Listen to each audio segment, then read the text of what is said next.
What's up mga kalbs? Gumawa nga si Mrs. ngayon ng kanyang version ng Vietnamese spring roll.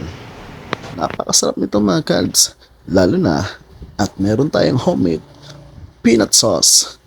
Napakasarap nito mga kalbs. Try nyo din gawin ito sa inyong bahay. Masarap to pang merienda mga kalbs.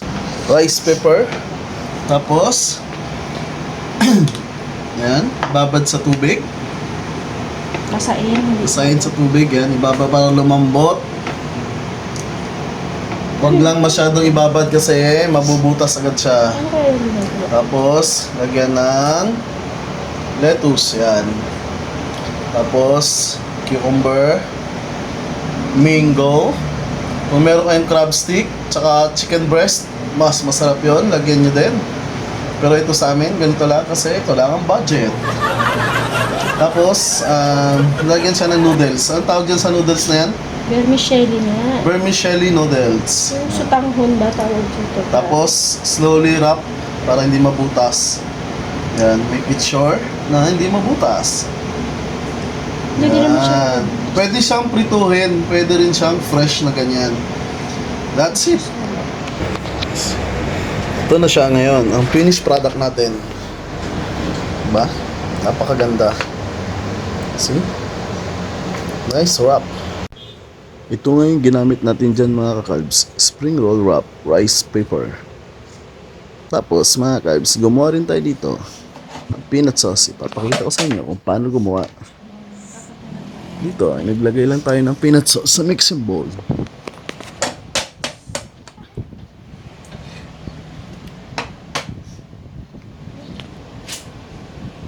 Kasunod naman ay naglagay ako dito ng oyster sauce na isang pack. Kasunod ay nilagay na dito yung fine chop natin na bawang at luya. Make sure nyo lang mga kalbs na i-fine chop nyo na may ito para pag kinain nyo sa ay hindi ganun kamalaki pag kinagat. At naglagay din tayo dito ng sesame oil. Kunti lang lagay natin mga kalbs. Sakto lang yan sa panlasa niya. Naglagay din tayo dito ng lemon juice. At naglagay din ako dito mga kalbs ng hot water para ma-dissolve ng ating peanut sauce. Haluin nyo lang ito maigi mga kalbs hanggang sa ito ay maging malapnaw na kapunti. Yan, ganyan dapat mga kalbs. At naglagay ako dito ng 1 tablespoon of soy sauce. Haluin lang natin maigi mga kalbs hanggang makuha natin yung ating gusto sa ating peanut sauce. Ganyan mga kalbs. Napakasarap nito ating peanut sauce mga kalbs. Simple lang gawin. Ayan na nga mga kalbs, tiki man time.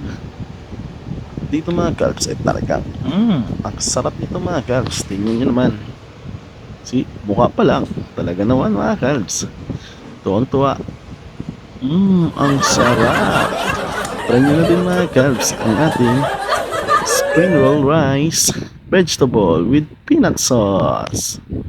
Thank you mga kalbs. Enjoy your watching. God bless everyone.